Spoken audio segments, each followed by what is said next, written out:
네, 안녕하십니까. 전력거래소 기후환경 전략실에 근무하는 정호윤 차장이라고 합니다.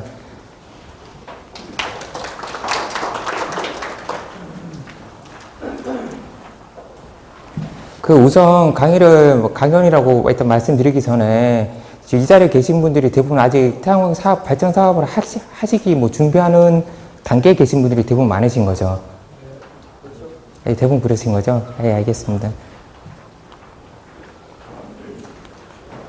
일단 제가 말씀드린 내용들은 총 5가지 정도로 일단 말씀드리려고 합니다. 일단 첫 번째는 전력 및 신재생 에너지 현황, 그리고 IPS 제도 개요, 그리고 REC 거래 시장의 특징, 그리고 REC 제도 개선 사항, 그리고 마지막으로 태양광 향후 전망이라는 이런 5가지 항목으로 일단 말씀을 드리고자 하는데요. 우선 옆에 처음에 보이는 전력 및 신재생 에너지 현황이라든지 IPS 제도 개요는 일단 결합적으로 설명을 드리는 쪽으로 말씀을 드리도록 하고, 저희가 지금 실제로 운영을 하고 있는 REC 거래 시장에 대해서 중점적으로 말씀을 드리도록 하고요. 마지막으로 저희가 태양광 향후 전망이라고 하는 부분에 있어가지고 제가 수치적으로 말씀드릴 수 있는 부분에 대해서 설명을 드리도록 그렇게 진행을 하겠습니다.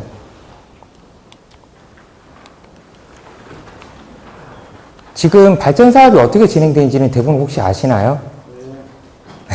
네, 그러면은 이 부분은 개략적으로 말씀을 드리겠습니다. 우선은 지금 현재 저희 우리나라의 경우에는 발전과 송배전, 판매가 이렇게 좀 나눠져 있고요.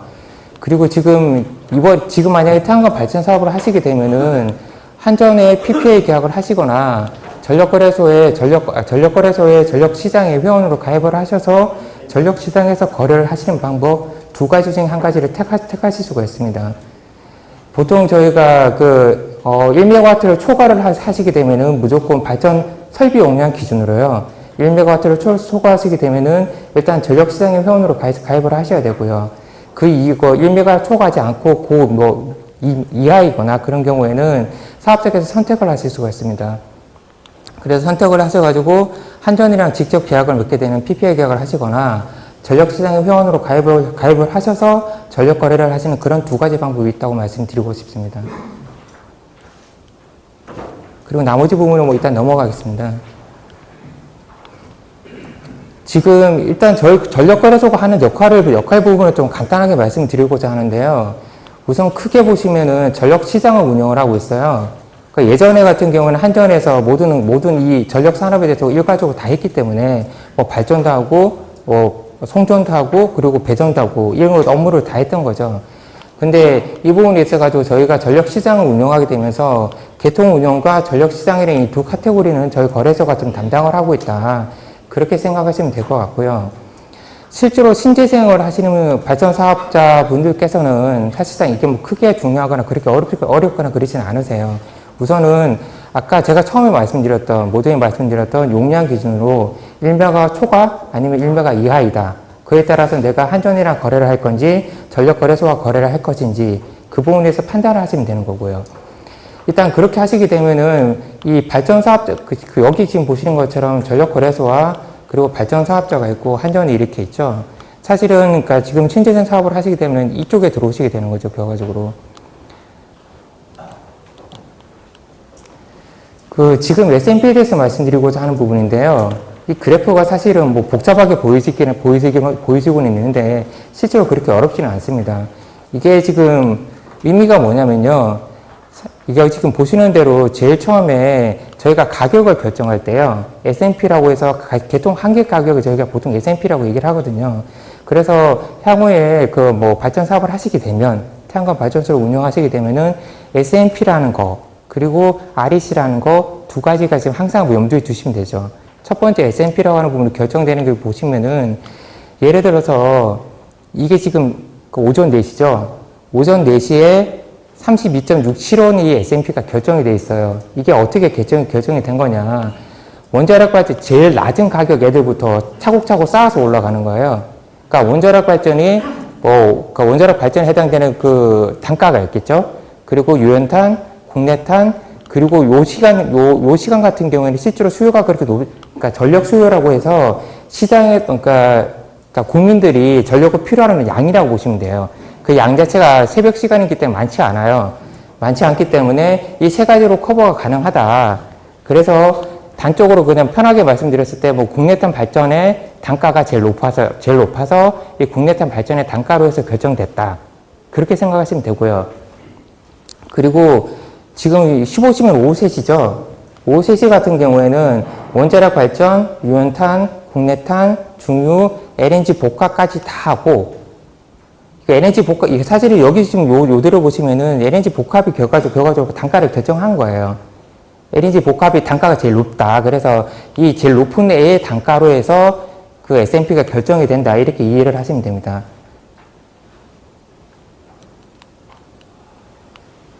그리고 S&P를 결정하는 방법인데요. 이게 보시면은 총 설비 용량이라는 거는 그냥 편하게 얘기해서 우리나라의 그러니까 발전 설비 용량의 토탈이라고 보시면 돼요. 전체 총 설비 용량에서 저희 전력 시장에 입찰하는 용량이 있어요. 그러니까 뭐 어차피 신재생 특별히 여기 관여가 되진 않지만 신재생을 제외하고 뭐 입찰하는 용량이 있게 되면은 입찰하는 용량이 이렇게 가격을 입찰하게 될 거예요. 그리고 S&P가 아까 제가 말씀드린 것처럼 그러면 이 시간에 예측 수요라고 해서 저희 전력거래소에서 그러니까 예를 들어서 국민들이 필요한 전력 수요가 얼마큼 되는지 예측을 하거든요. 그래서 그 예측하는 수요에 맞춰서 발전량을 쌓게 되는 거죠. 쌓았을 때 이 가격대까지가 결과적으로 얘들까지가 가격을 결정하는 데 반영이 됐다. 이렇게 이해하시면 되고요. 그리고 15시 같은 경우에는 여기까지가 반영이 됐다. 이렇게 이해를 하시면 될 것 같습니다.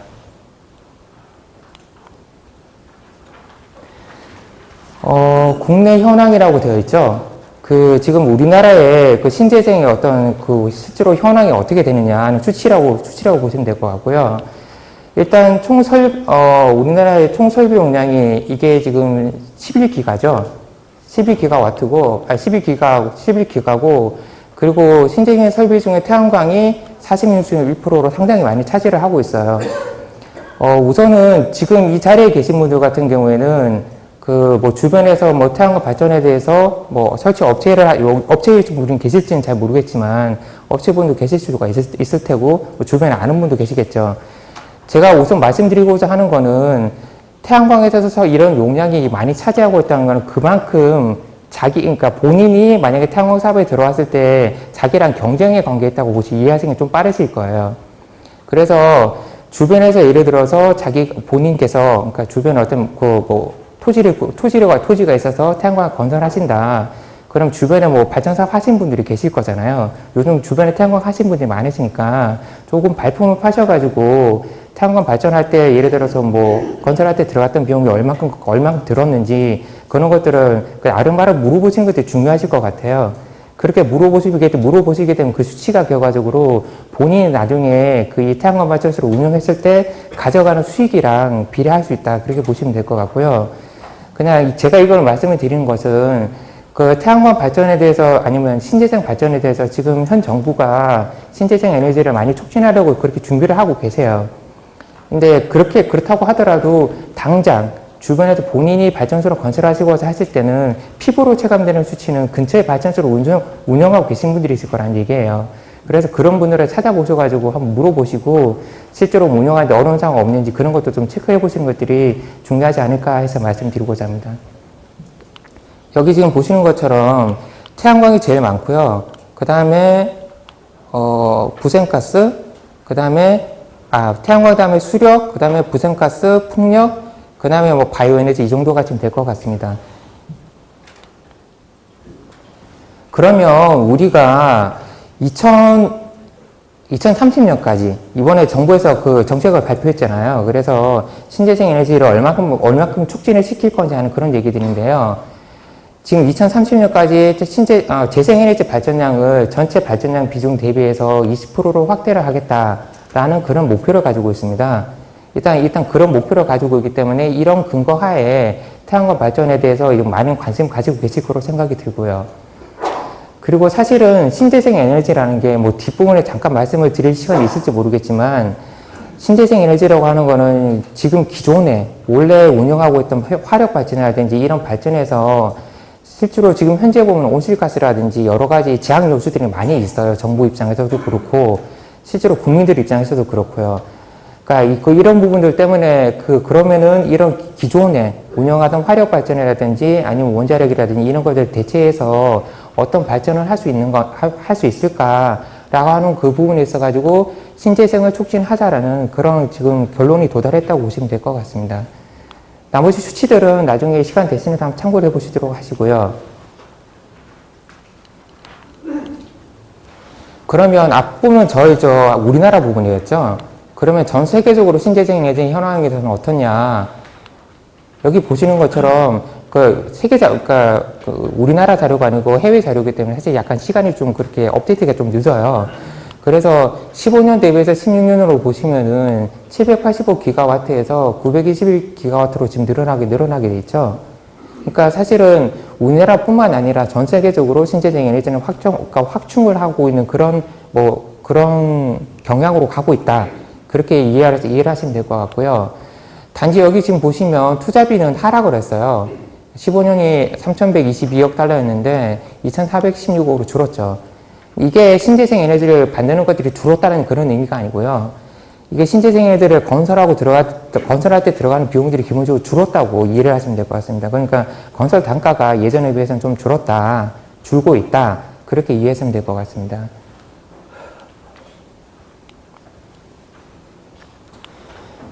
그 앞에 잠깐 수치에서 기억나실지 모르겠는데 잠깐 보여드릴게요. 여기 지금 보시면 2030년까지 재생에너지 발전량 비중을 20%로 확대하겠다고 저희는 지금 목표를 하고 있죠. 여기는 지금 보시면은 전 세계적으로는 발전량의 25%를 신재생 발전 설비가 담당을 하고 있어요. 그러니까 결과론적으로 보면은 아직까지 우리나라는 좀 더 확정을 더 많이 해야 된다. 그런 입장으로 이해하시면 될 것 같습니다. 그리고 여기 있는 다른 에너지원들이 있죠. 다른 에너지원들의 어떤 차지하고 있는 비중이라든지 이런 것들은 시간 나실 때 좀 한번 참고를 해보시면 좋을 것 같습니다.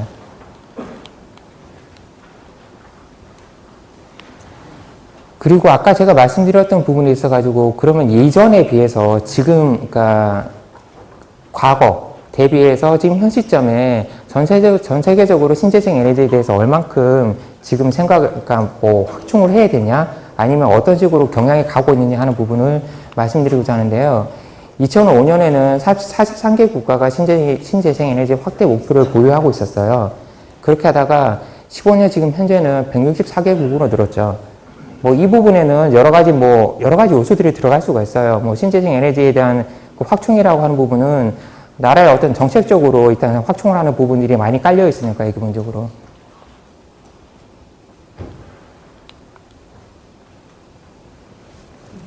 그리고 전 세계 신재생 에너지 현황 부분에 있어가지고 지금 제가 말씀드리려고 하는 거는 해외에서 이런 신재생 에너지를 그러니까 운영해 나가는 국가의 입장에서 제도적으로 어떻게 운영을 하고 있는가 하는 그런 부분입니다. 저희가 뒷부분에서 말씀을 드리겠지만 아마 오늘 오전에 강의에서도 들으셨을 것 같아요. 지금 현재 우리나라는 IPS 제도로 운영을 하고 있죠. IPS 제도는 아까 오전에 들으셨으니까 그렇게 세부적으로 말씀드리지 않을게요. 그러니까 여기 지금 보시는 것처럼 미국의 경우에도 29개 주 그리고 워싱턴 DC까지 포함을 해서 신재생 에너지를 확대를 하기 위해서 IPS 제도로 활용을 하고 있어요. 그리고 여기 지금 보시면은 IPS 이행 비용을 회수를 할 때 대부분은 판매 사업자한테 비용을 포함해서 요금으로 회수를 하고 있고요. 그리고 일본에 대해서 말씀드리고자 하는데요. 여기 있는 수치는, 제가 여기 작성했을 때 이후에 최근에서 수치를 찾아보니까 좀 약간 변경이 되긴 했더라고요. 제가 지금 최근에 봤던 2016년도 보고서였던 것 같은데 2.25엔으로 지금 수치가 다시 나와 있던 것 같아요. 그래서 이 부분 같은 경우에는 일본에서 예전에 원자력 발전소 한번 사고 났던 걸 아시잖아요. 그래서 그 사고가 났던 그 시점을 계기로 해가지고 일본은 지금 FIT 제도로 운영을 하고 있어요. 그 FIT 제도로 운영하고 있는데 결과적으로 전체적으로 고정 가격에 대해서 재생에너지를 의무적으로 구매를 하도록 그렇게 지금 만들어 놨고요.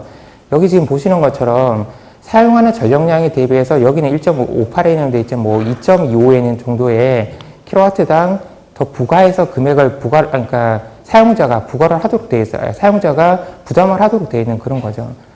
그래서 나중에 이렇게 매월 부과금이 되면 포함된 금액을 정기요금으로 해서 전력회사에다 지급을 하는 그런 구조입니다. 그러면 독일은 어떻게 하고 있냐? 혹시 아실지 모르겠지만 독일 같은 경우에는요, 태양광 위에도 풍력 같은 것들이 사실은 그 전 세계적으로 봤을 때 신재생 에너지 쪽에서는 많이 두각을 나타내고 있는 그런 국가예요. 지금 보시는 것처럼 2000년도에는 FIT 제도를 운영을 하다가 14년에 FIT 제도를 대체를 해서 FIP라는 제도를 운영을 하고 있어요. 솔직히 제가 이렇게 말씀을 드리고는 있지만 저도 아주 세부적으로까지는 FIP 제도에 대해서 세부적으로까지 설명드리기 좀 어려운 부분이 있는데요. 기본적으로는 FIT 제도랑 비슷하다 그렇게 생각을 하시면 될 것 같아요. 그러니까 앞에 말씀드린 걸 전체적으로 요약을 하자면은 그 외국에 그러니까 해외의 어떤 신재생을 추진해 나가는 입장에서 갖고 가는 제도라고 하는 것이 IPS나 FIT 제도로 운영을 하고 운영이 되고 있다. 그렇게 이해를 하시면 될 것 같습니다. 그리고 이 부분은 나중에 참고로 한번 좀 봐주시면 좋을 것 같고요. 그 IPS 제도를 오전에 드렸었겠지만 조금 더 제가 저희 시장이랑 관련해서 좀 설명을 다시 한번 드리도록 할게요. 저희가 지금 보시면은 IPS 제도라고 하는 것은 우선 첫 번째 이해를 하셔야 될 게 IPS 제도라고 하는 건 시장이에요, 시장. 그러니까 시장이라는 의미가 단적으로 어떤 거냐면요. 예를 들어서 본인이 발전 사업을 하시잖아요. 예를 들어 제가 A 태양광 발전소를 전라남도 나주에 지었어요. 그렇게 되면은 제가 갖고 있는 발전소를 운영함에 있어가지고 제가 가져가는 수익이 두 가지예요. 첫 번째는 어떤 걸까요? 그쵸. 제가 전력을 팔았으니까 전력 판매한 거에 대한 수익이 들어오겠죠. 두 번째는 어떤 걸까요? 맞습니다. 두 번째는 제가 발전한 발전량을 가지고 한국에너지공단을 통해서 REC라는 걸 발급받으시죠. REC라는 걸 발급을 받으시면 그 REC를 시장에 파셔야 돼요. 시장에 파시면은 그 판 단가가 있을 거죠. 그러면 그 판 단가에다가 REC만 숫자만큼 곱해서 본인이 수익이 되시는 거예요. 다시 한번 정리해 드리자면, 제일 중요한 부분이에요. 가끔 이 부분을 모르셔가지고 조금 REC 발급 부분부터 헷갈려 하시는 분이 계시는데, 첫 번째, 본인이 발전소에서 발전기가 이상이 없으면 발전은 계속 되겠죠. 그쵸? 발전이 계속되면은 전력거래 수익은 특별히 문제가 없으면 계속 걔는 받는 거예요. 하지만 그 발전한 발전량에 대해서 매월 한국에너지공단에다가 REC를 발급해달라는 신고를 하셔가지고 REC를 발급받으시잖아요. 그 발급받으신 REC는 시장에서 REC 거래시장에서 거래를 하셔야지 본인 수익이 되시는 거예요. 그러니까 분명히 이 부분에서 생각하셔야 되는 부분은 시장에서 거래를 해야 된다는 거는 시장에서 저희가 보시면은 현물시장이라는 것, 그리고 계약시장이라는 것, 그런 시장들이 여러 가지가 있어요. 그래서 그런 시장에서 파시는 방법들에 대해서 고민을 하셔야 된다. 그런 것을 말씀드리고자 합니다. 여기 지금 보시는 것처럼 저희가 시장이라 그랬는데 그러면 예전에 없던 시장을 만든 거잖아요. 예전에 없던 시장을 만들었는데 그러면은 여기 지금 계시는 분들은 그러면 파시는 분이죠. 판매자예요, 판매자. 그러면 사는 사람이 누구냐? 그래서 정부에서 사는 사람을 정한 거예요. 발전 설비를 많이 갖고 있는 발전사들. 너희 발전사는 IPS로 해서 IPS 제도를 통해서 신재생 에너지를 발전을 하든지 아니면 시장에서 REC를 구입을 하든지 의무를 그렇게 지어 놓은 거예요. 그래서 지금 이 자리에 계신 분들이 판매자, 그리고 여기 있는 공급응자가 이 제도에 의해서 시장에서 구매자가 되는 그런 구조로 되어 있습니다. 17년 기준으로는 18개사이고요. 여기 지금 이외에 18년에 지금 3개사가 더 들어왔어요. 그래서 총 현재는 21개사가 이 공급응자에 해당이 되고 있습니다. 향후로 더 늘어날 수도 있겠죠. 그리고 연도별 의무 공급량인데요. 지금 여기 보이시는 총 의무 공급량이 지금 현재 기준이에요. 지금 현재 기준에는 17년에 4.0%, 그리고 23년부터는 10% 이렇게 되어 있습니다. 근데 이 부분은 지금 아까 말씀드렸던 신재생에너지를 확대한다는 그런 정책에 따라서 조금 변화의 소진이 있지만 정확하게 어떻게 바뀔지는 현재 좀 말씀드리기는 좀 어려운 상황이고요. 그래서 여기 지금 보이시는 의무 비율에 따라서 예를 들어서 제가 한수원이에요. 한수원이 되고, 그리고 일반적인 그냥 일반적으로 말씀드렸죠. 제가 한수원이고, 그러면은 작년에 제가 발전했던 발전량이 있을 거예요. 제가 작년에 발전했던 발전량이 예를 들어 100이다. 그럼 100에 대해서 여기 의무 비율이 관여가 되는 이런 비율에 따라서 기본적으로 한수원이 가져가는 의무 공급량이 결정되는 그런 구조입니다. 나머지 발전사들도 비슷하게 그렇게 의무 공급량을 그렇게 배정을 받는 그런 구조이고요. 여기 지금 보시는 것처럼, 그리고 태양광 별도 의무 공급량이 15년까지 적용이 되다가 지금 현재는 전체에 대해서 의무 공급량으로 지금 규정이 되어 있어요. 여기 지금 보시는 것처럼 총 지금 여기는 앞에는 제가 18개사로 적어놓고 뒤에 21개사로 적어놓으면 좀 죄송스러운데, 여기가 총 21개사예요. 지금 보시는 것처럼 포천 민대 발전까지 포함해서 21개사고요. 그래서 여기 지금 이게 지금 21,000 맞나요? 22,000 기가와트 맞죠? 그래서 현재 18년 현재 이 공급 의무사들이 의무 이행을 해야 되는 양이 이렇게 지금 공고가 되어 있다. 그러니까 구매를 하든지 아니면 건설을 하든지 해야 된다는 그런 양으로 보시면 될 것 같습니다. 그리고 앞에 보셨던 여기 보이시는 이 의무 공급량을 만약에 이행을 못하게 되면은 그 해당 공급 의무자들은 과징금을 부과받게 되어 있어요. 그래서 과징금에 대한 부분이 이렇게 지금 과징금을 그렇게 부과받는 그런 구조도 있다. 그렇게 이해하시면 될 것 같습니다. REC라는 부분인데요. 이 부분에 있어가지고 다른 것도 다 중요하죠. 근데 우선은 제가 발전을 했죠. 제가 발전소를 운영하고 있어서 발전을 했어요. 발전을 했으면 제가 아까 처음에 말씀드렸죠. 한국에너지공단 신재생에너지센터에 제가 발전한 발전량을 신고를 하셔야 돼요. REC를 발급해달라고 신청을 해주셔야 된다는 얘기예요. 이게 만약에요, 발전한 발전월의 말일자 기준으로 해서 90일이 넘어가게 되면 REC는 소멸이 돼요. REC를 발급받을 수가 없어요. 항상 유의하셔야 된다는 그런 얘기예요.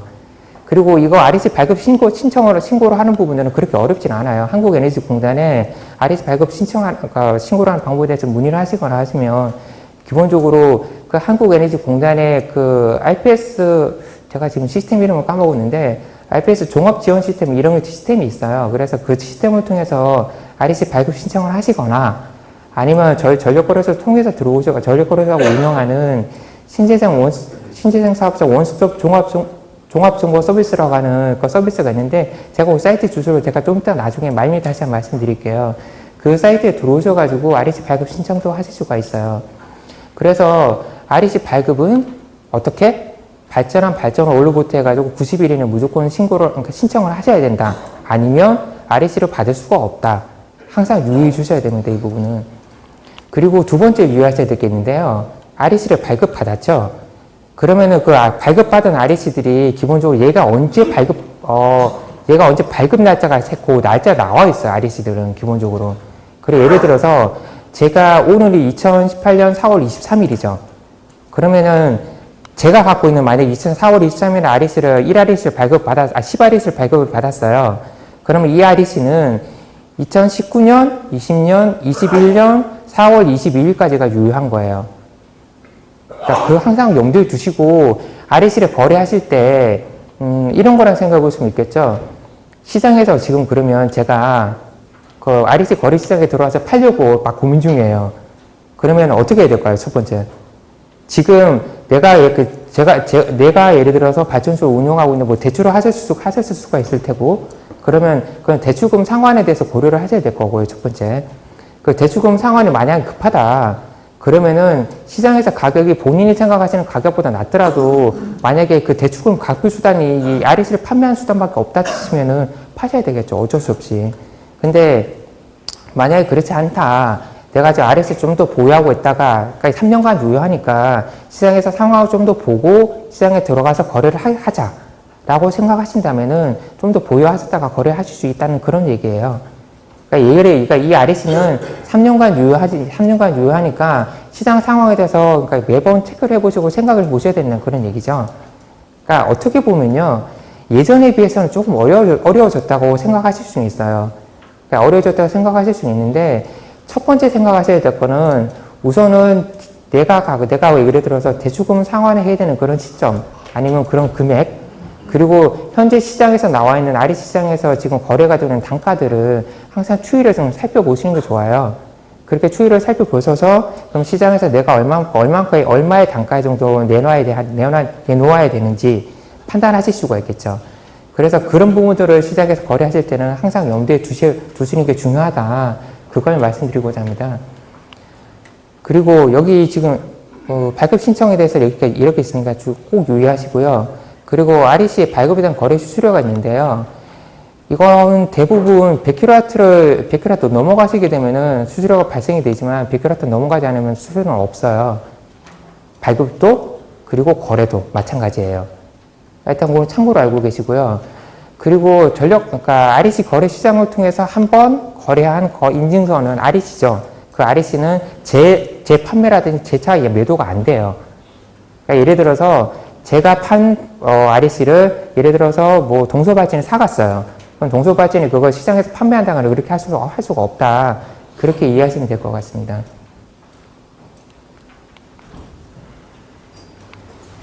그 REC 발급 신청하는 부분인데요. 혹시 오전에 그 한국에너지공단에서 여기 강연 혹시 하지 않으셨나요? 했었죠. 예, 그러면 이거는 그냥 개괄적으로 보고 이해하시면 될 것 같아요. 그냥 아까 제가 말씀드렸던 90일만 잊지 않으시면 될 것 같습니다. 그리고 이 부분이 제일 중요합니다. 지금 보시는 것처럼 보통 저희 전력거래소로 전화하시는 경우가 왕왕 많으세요. 물론 저희 한국에너지공단이라든지 뭐 전력거래가 거래소랑 하지 않고 한전이랑 하신다 한전에다가 문의하실 수도 있겠지만 여기 지금 보시는 것처럼 전력거래소와 그러니까 이게 총 REC를 발급하는 부분 그리고 REC를 거래하는 부분 나머지 공급원자들이 이익금 보전을 받는 이 부분에 있어가지고 총 3가지 이렇게 그룹핑해서 이해를 하시는 게 좀 빠르실 것 같아요. 제가 이것을 말씀드리는 이유는 만약에 지금 사업을 하다가 궁금한데 이걸 누구한테 물어봐야 될지 모르겠어요. 왜냐하면 지금 보시는 것처럼 만약에 제가 전력에 대한 거래를 한전이랑 해요. 그러면은 전력 거래는 한전이고 REC 거래는 거래소고 REC 발급은 공단이라는 이런 개념이에요. 만약에 제가 전력 거래를 거래소랑 해요. 그러면 전력 거래에 대한 부분 그리고 REC 거래에 대한 부분은 거래소에 그리고 그 REC 발급에 대한 부분 그리고 RPS 설비에 대한 RPS 설비 인증이죠. 설비 인증에 대한 부분은 한국에너지공단 신재생에너지센터에다가 문의하시면 된다. 그렇게 이해하시면 될 것 같아요. 전체적으로 흘러가는 흐름을 제가 말씀드려 볼게요. 그러면은 신재생에너지 발전을 해요. 이렇게 지금 계시는 분들이 발전을 해요. 발전해서 전력 시장에 하는 거로 가정해서 말씀드릴게요. 전력 시장에 판매를 하게 되면은 한전이 그 전력 판매를 구입을 해가요. 그리고 최종적으로 소비자한테 판매를 해서 전기요금을 받아가는 그런 구조죠. 근데 이 반대축에 그러면은 전력을 판매한 그 발전량 있죠. 그 전력 거래량. 전력 거래소 입장에서는 저희가 보통 전력 거래량이라고 말씀을 드리고 한전의 입장에서는 전력 발전량이라고 보통 얘기를 하는 걸로 알고 있어요. 그러면은 그 발전량이든 그 전력 거래량이든 그것을 한국에너지공단에다가 공급인증기관인 한국에너지공단에다가 신청을 하죠. 신청해서 발급을 받아요. 발급을 받아서 그 발급받은 REC를 저희 거래소가 운영하는 공급인증 거래시장에서 거래를 하시는 그런 구조입니다. 그러면은 이 거래를 해서 공급자가 계속 숫자가 왔다 갔다 해서 죄송합니다. 여기 최종 현재는 21개사죠. 그래서 21개사가 이것을 구입을 한 거에 대해서 나중에 최종적으로 저희 거래소에다가 의무인 비용 정산을 요청하게 돼 있어요. 아까 제가 말씀드렸죠. 공급업자들한테 너희들은 REC를 구매를 하든지 아니면 발전을 하든지 의무적으로 그렇게 만들어 놓은 거기 때문에 무조건적으로 의무를 지어 놓을 수는 없어요. 그래서 그런 부분에 있어가지고 일정 부분에 대해서 이익금 보존을 해주기 위한 그런 구조가 이렇게 지금 움직이고 있다. 그렇게 보시면 될 것 같습니다. 그리고 이 부분은 결과적으로 한참 계속 고민을 하셔야 되는 부분이에요. 지금 보시는 것처럼 전력 판매 수익 그리고 REC 판매 수익이 이렇게 있죠. 여기 지금 보시는 것처럼 지금 그러니까 사실은 요건 좀 그 예시가 조금 약간 다르게 이해하실 수도 있죠. 요즘 가중치에 대한 부분이 한국에너지공단에서 복합가중치로 나오잖아요. 혹시 복합가중치 아시나요? 그러니까 이게 예를 들어서 그 일반적으로 대부분 태양광을 건설을 하실 거니까 그걸 제안해서 말씀드릴게요. 태양광을 제가 건설을 해요. 뭐 일반 부지에다가 태양광을 건설하는데 이게 제가 예를 들어서 제가 정확히 기억이 안 나는데 예를 들어 한 150kW를 건설을 해요. 그럼 150kW를 건설하면 그 150kW에 대해서 가중치를 내는 기준이 현재는 어떻게 되냐면 99kW까지는 1.2 그리고 그걸 넘어서 150kW까지는 1.0 이런 식으로 구조가 설정이 되어 있어요. 그래서 해당 설비가 갖고 가는 가중치가 그렇게 되면 얼마가 되나요? 제가 사실을 잘 못해서 1.2 얼마나 이렇게 1.1 얼마나 이렇게 되겠죠? 예, 제가 하여튼 그렇습니다. 일단 그래서 그 가중치는 그렇게 설정이 되게 되어 있어요. 여기 지금 태양광을 하시는 분들만 제가 한정해서 말씀드리니까 그래서 그러면 여기 보시는 것처럼 제가 예를 들어서 설비 용량이 100kW예요. 여기 지금 100kW죠. 그리고 1년의 시간이 총 시간으로 환산을 시키면 8,760시간이에요. 그렇죠? 그리고 근데 태양광 발전소가요. 하루 종일 돌질 않아요. 그렇죠? 태양광이 내려쬐는 시간에 태양광이 돌지 태양광이 내려쬐는 시간에 태양광이 돌질 않아요. 풍력은 바람이 불 때 풍력 발전기가 돌지 바람이 불지 않으면 발전기가 돌질 않아요. 그래서 여기 지금 보시는 건 이용률이라고 하는 거는 그냥 간단하게 이렇게 이해하시면 돼요. 내가 하루 내지는 1년에 얼마만큼 얘가 발전할 수 있냐. 그 비율적인 개념으로 그렇게 생각하시면 되죠. 그래서 여기 지금 보시는 것처럼 여기는 지금 그냥 예시를 들어놓은 거예요. 예시를 들어놓은 거라서 0.15라고 적어놨죠. 그러니까 15%라는 얘기예요. 가정을 15%한 거죠. 그리고 가중치가 여기 지금 100kW짜리가 1.0이라고 되는데 1.0이라고 가정을 해볼게요. 그러면 1.0일 때 계산을 하게 되면 132REC가 이렇게 나오는 구조가 됩니다. 왜 그러냐면 설비 용량이랑 이것을 곱하게 되면 킬로와트-아워가 되죠. 그쵸? 근데 저희가 REC라고 하는 것은 메가와트-아워당 1REC가 발급되는 구조예요. 그렇기 때문에 여기서 1000을 나눠서요. 그러니까 단위적인 개념은 그렇게 어렵진 않아요. 첫 번째 S&P는 킬로와트-아워당 얼마 아시겠죠? 그리고 REC 같은 경우에는 기본적으로 1REC당 얼마. 근데 1REC는 기본적으로 메가와트-아워라는 그런 단위를 포함하고 있다. 그렇게 이해하시면 될 것 같습니다. 그리고 하나 더 말씀드릴 게 있는데 제가 예를 들어서 가중치가 예를 들어 1.5예요. 그쵸? 1.5예요. 그래서 제가 한 달에 발전을 그냥 가정을 해서 10메가와트-아워를 발전을 했어요. 그러면은 제가 10메가와트-아워를 발전을 했으니까 10메가와트-아워 곱하기 1000 곱하기 그때 그 어떤 특정 시점에 S&P 단가가 있겠죠. 그렇게 해서 전력거래 수익을 가져가요. 그리고 나머지 하나의 REC는 어떻게 되냐면 제가 10메가와트-아워를 발전했고 1.5가 가중치니까 15REC가 나오겠죠. 그쵸? 그러면은 제가 15REC를 가지고 시장에서 거래할 수 있는 그런 구조가 가는 거예요. 이미 제가 발급받은 REC는 가중치가 적용이 되어 있다. 그 부분을 말씀드리고자 하는 겁니다. 시장에서 가끔 저희가 최근에 이런 전화 자주 받지 않는데 얼마 전까지 이런 전화를 자주 받았어요. 저를 시장에서 받은 REC가 가중치가 어떻게 되는 거냐 그렇게 많이 물어보고 계신데 오해가 없으시기 바랍니다. 그리고 REC 거래 시장에 대해서 말씀드릴게요. 많이 늘었죠? 지금 21,000개 정도 돼요.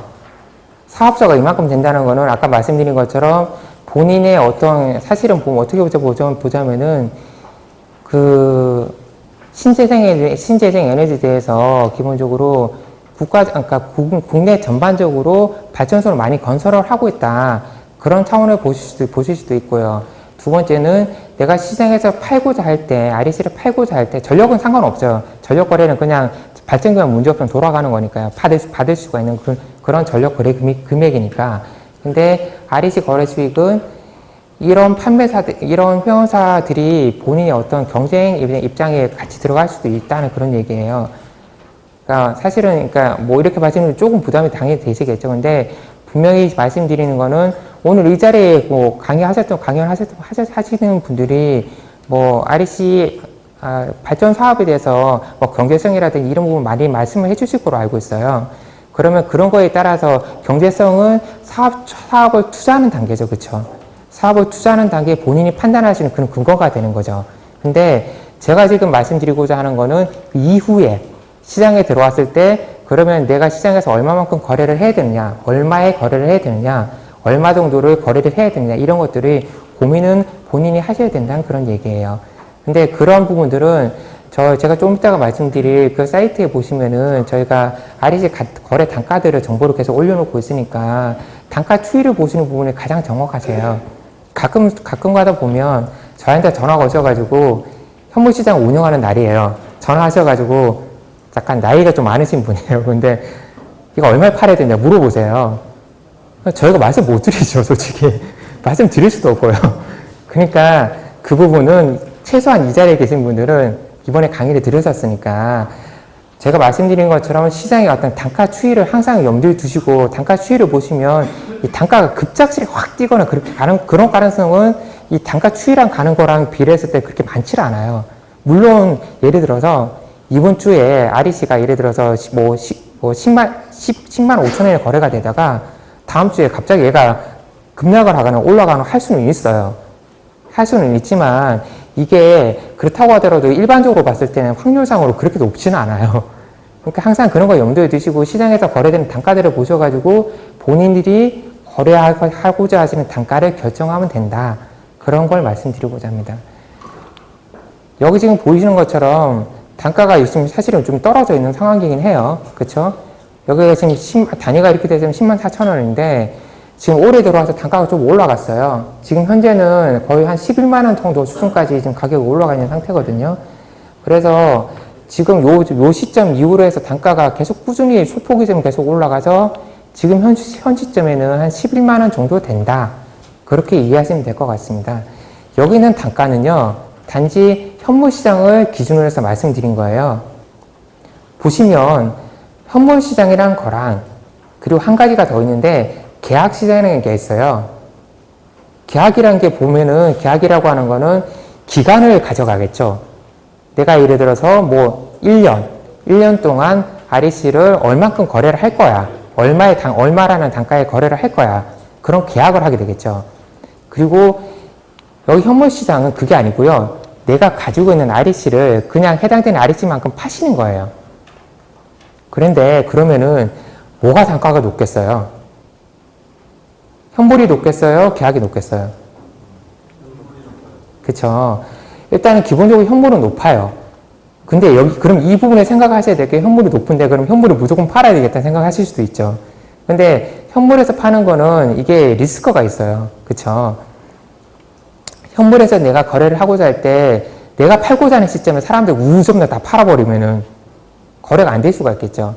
아니면은 예를 들어서 아까 말씀드렸던 그러니까 이거는 사실 제가 이런 뭐 투자라든지 제가 사실은 발전 사업을 하는 상황이 아니다 보니 솔직히 저 피부로 체감을 못하니까 정확하게 말씀드리긴 좀 어려운데요. 실제로 만약에 지금 대출을 하시거나 그렇게 하신다면은 대출도 항상 고려를 하셔야 돼요. 그렇게 계속 똑같은 말씀 제가 드리고 있는 거예요. 항상 이런 걸 잊어버리지 마시라는 입장에서 말씀드리는 거고, 그러면 계약이랑 현물이 있어요. 그러면은 이게 REC를 일정하게 내가 계속 그냥 단가가 좀 낮더라도 그냥 안정적으로 팔고 싶어요. 그러면 계약시장에서 가서 거래를 하시면 돼요. 그리고 그게 아니고 내가 어느 정도 시장에서 나오는 단가들을 좀 보고 가격을 좀 판단을 해보고 그 시점에 가격을 좀 어떻게 보면 높은 가격에 거래하고자 한다. 그러면은 현물시장에서 거래를 하시면 되죠. 근데 하여튼 두 가지 다 어려운 부분이에요. 솔직히 지금 이 자리에 계신 분들이 나중에 REC를 손에 갖고 계시면은 막 고민이 되실 거예요. 하지만 이 부분은 제가 지금 어떻게 이 자리에서 말씀드린다고 해서 결정이 날 부분도 아니고 그 시점에 계약 시장의 어떤 가격이라든지 아니면 현물 시장의 가격이라든지 그런 것들을 좀 많이 살펴보시는 게 중요하지 않을까 하는 그런 말씀을 드립니다. 고정가격 경쟁 입찰 제도가 있는데요. 가장 얼마 전에 이거 많이 들으셨을 거예요. 고정가격 경쟁 입찰 제도라는 게 이게 제가 예를 들어서 PF를 받으려고 하다 보니까 은행에서 PF를 안 해줘요. 왜? 제가 시장에서 그러면은 발전소를 건설을 해가지고 이 발전소가 얼마만큼 수익을 가져가는지가 안 보인다 이거예요. 왜냐? 전력 거래 수익도 모르겠고 REC 거래 수익도 모르겠다 이거예요. 예를 들어서 제가 만약에 아까 말씀드렸던 이 그 고정가격 경쟁 입찰 앞전의 모양인 선정 계약을 체결을 했어요. 그러면 계약 단가가 있죠. 계약 단가가 있는 걔는 REC에 대한 단가만 있어요. 그러다 보니까 은행이 막 망설이기 시작한 거예요. 전력 거래 수익도 있고 REC 거래 수익도 있는데 그 뭐가 어떻게 합치면 어떻게 되는지 모르겠다 이거예요. 그래서 그런 부분들을 개선하기 위해서 S&P랑 REC까지 합쳐진 단가, 그 총괄적인 단가로 해서 계약을 체결하는 방식으로 바뀐 거예요. 그리고 그 바뀌면서 이전에는 12년 동안 계약을 체결하던 시장이 이제 이번에 20년으로 약간 늘어났어요. 그리고 뭐 선정하는 기준이나 이런 부분들은 기존이랑 그렇게 많이 바뀌지 않은 걸로는 알고 있어요. 뭐 개량적인 평가 그리고 사업 내역적인 평가를 하고요. 여기 보시는 것처럼 소규모로 하시는 분들에 대해서 우선 선정하는 그런 구조가 되어 있어요. 그러니까 이런 부분들은 좀 더 자세하게 보시고 자세한 궁금증이나 이런 것들은 한국에너지공단에서 이 고정가격 경쟁 입찰이라는 거를 지금은 1년에 2번을 운영하고 있어요. 그러니까 2번 이상 그렇게 운영을 할 수가 있는데 지금까지 보면 보통 2번을 운영을 하고 있거든요. 그래서 한국에너지공단에서 이 경쟁 입찰 공고가 나올 때 항상 염두에 두고 공고 입찰이 나오기 전에 일정 기간을 두고 공고를 하니까요. 그 공고가 뜨게 되면 고민하실 때 우선 얘를 제일 먼저 고려해 보실 필요가 있다는 얘기예요. 물론 그런 건 있겠죠. 이 REC를 거래하는 단가가 여기서 이걸 통해서 실제로 순수하게 가져간 REC가 가격이 얼마큼 될지 모르겠어. 뭐 그렇다고 생각하시면 사실은 현물시장에 가실 수밖에 없기는 해요. 근데 어찌되었든 안정성을 원하신다면은 이런 계약시장에 들어오셔가지고 입찰에 참여를 하셔가지고 낙찰이 되시면 20년간 안정적으로 본인 수익을 가져갈 수 있으니까 그렇게 참여를 하시면 된다는 입장을 말씀드립니다. 고정가격 경쟁 입찰 제도는 여기 있는 것처럼 이렇게 한 8가지 정도로 운영이 돼요. 이건 한번 읽어보시면 될 것 같고요. 참고로 다시 한 번 더. 고정가격 경쟁 입찰은 한국에너지공단 신재생에너지센터에서 운영하고 있는 그런 것입니다. 이건 참고로 보시면 될 것 같고요. 그리고 계약을 하시잖아요. 계약을 하시게 되면 저희한테 무조건 계약 체결일자 그리고 계약을 만약에 체결했는데 설비가 없어요. 설비가 없으면 저희한테 신고를 하실 수가 없어요. 왜냐? 한국에너지공단이나 저희 전력거래소의 어떤 시스템을 통해서 신고를 하실 거잖아요. 근데 두 가지 다 모든 게 설비를 기준으로 하게 돼 있어요. 그래서 설비가 없는 경우에는 설비 확인서 발급 일자로부터 1개월 이내에 계약하신 거에 대해서 무조건 신고를 하셔야 돼요. 신고 안 하시면 나중에 여러 가지 경제적으로 불이익이 많이 생기시니까 항상 유의해 두시고요. 그리고 양방향 입찰 시장이라고 하는 거는 쉽게 말씀드리면 주식 시장이라고 비슷하다고 보시면 돼요. 그래서 지금 현재 현물시장이 운영되는 게 화요일이랑 목요일날 저희가 현물시장을 운영을 하고 있고요. 그리고 여기 시간에 보시면 10시부터 오후 4시까지죠. 몇 시간인가? 그럼 8시간인가요? 이 8시간 동안은 그냥 계속 장이 운영이 되고 있어요. 그래서 시장에서 나오는 단가들을 보고 예를 들어 제가 처음에 시바리스를 단가를 10만 5천 원에 내놨어요. 근데 시장의 단가가 보니까 올라가요. 그럼 단가를 수정해서 내실 수가 있어요. 물량도 마찬가지, 단가도 마찬가지. 항상 언제든지 수정이 가능해요. 수정을 하는 시점에 만약에 비슷한 가격대, 그러니까 살려고 하는 가격대로 비슷한 가격대가 나오게 되면 그 가격대로 거래가 되겠죠. 그리고 예전에 비해서 조금 약간 편해진 부분이에요. 예전에는요, 한 번 거래를 하죠. 한 번 거래를 하면 해당 사간, 매수자인 공급의무자랑 매번 서류를 주고받으셔야 돼요. 계약책, 뭐 약정서도 주고받으셔야 되고, 은행 통장 사본도 주고받으셔야 되고, 세금계산도 마찬가지. 근데 그것들을 다 이번에 지금 현재는 그렇게 하지 않아요. 저희가 양방시장으로 바뀌게 되면서 그 전력거래, REC 거래 대금에 대한 부분을 저희 전력거래소에서 일괄적으로 다시 한꺼번에 해주고 있어요. 그러니까 지금 여기 계신 분들 입장에서는 저희가 세금계산서를 역발행을 해드릴 거예요. 거래를 하게 되면 세금계산서가 생성이 되니까 세금계산서 역발행을 해드리면 그냥 승인만 해주시면 돼요. 그게 문제 없다. 그럼 승인해 주시면 그걸로 끝이에요. 그러니까 예전에 같은 그런 어려움은 없다는 그런 부분을 말씀드리고자 하는 거고요.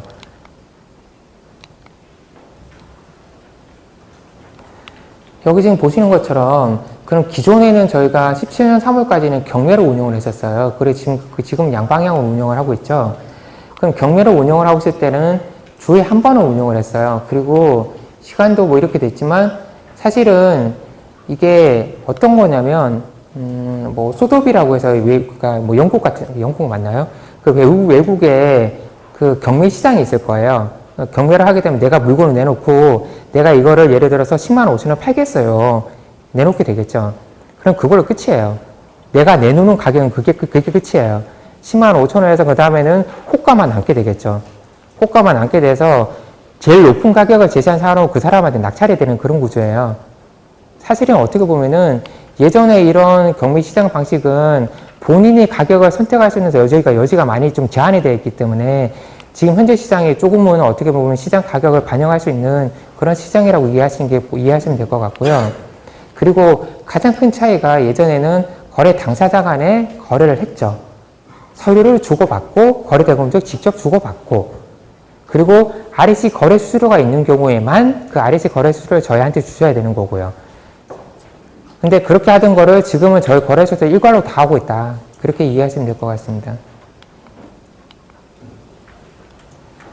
이 부분들은 나중에 좀 참고를 해봐 주시기 바랍니다. 지금 현재는 그러니까 예전에 이렇게 운영하던 거를 지금은 이렇게 지금 변경이 돼서 운영하고 있다. 아까 말씀드린 거랑 사실 같은 내용이에요.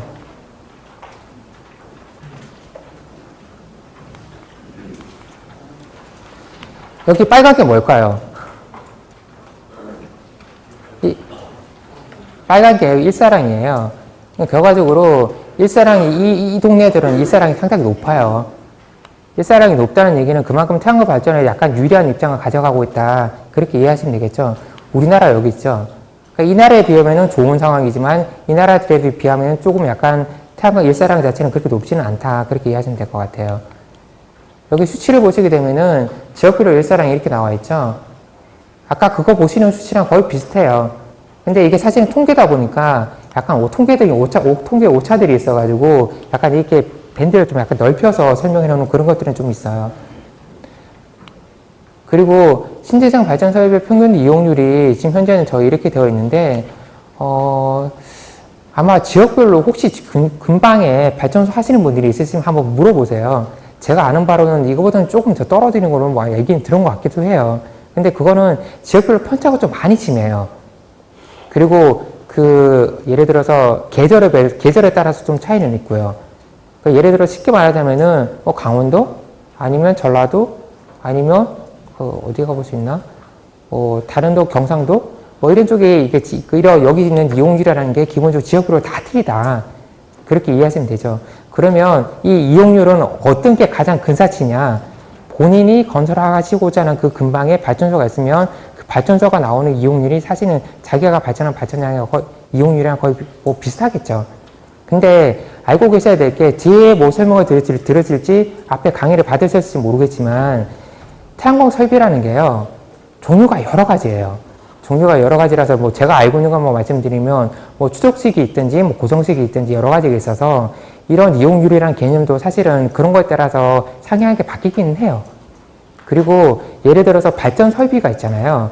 그 발전소로 갖고 계신 분은 예를 들어 주변에 제 근방에 어떤 뭐 알고 계신 분이 있어서 물어봤는데 그분이 갖고 있는 설비의 규격이라 그럴까요? 설비의 패널이라든지 아니면 이런 것들이 기본적으로 기술적인 부분 때문에 내가 건설하고서 하는 거랑 기술적인 사이에 의해서 이용률이 차이가 날 수도 있어요. 근데 하지만 주변에 말씀드렸던 그런 이용률이랑 하고 주변에 발전소를 운영하신 분들한테 아름아름 한번 물어보셔가지고 이게 대체적으로 1년에 발전량가 얼마큼 되더냐, 그게 어려우시면 1년에 REC가 얼마큼 나오더냐. 물론 가정은 이게 발전소가 문제없이 돌아간다고 가정했을 때 본인이 그렇게 운영하실 거잖아요. 그러니까 그런 가정을 하셔가지고 물어보시면 들이 조금 더 필요하지 않을까, 그런 걸 말씀드리고자 합니다. 그리고 여기 보시는 것처럼 발전 단가는 계속 하락하고 있어요. 태양광이 됐든 풍력이 됐든. 그러니까 옛날에 태양광 건설할 때 들어왔던 단가보다는 지금은 많이 어쨌든 하락을 하고 있다. 이건 항상 염두에 주시면 될 것 같습니다. 그래서 발전소 건설할 때 설치업체에서 말씀하신 부분들이 있으면 궁금하신 분은 계속 물어보세요. 발전 단가가 실제로 얼마큼 되느냐. 예를 들어서 내가 이런 형태의 설비를 하지 않고 이런 형태의 설비를 하게 되면 어떤 장단점이 있느냐. 많이 물어보실수록 좋아요. 일단 여기까지 말씀을 드리도록 하고요. 네.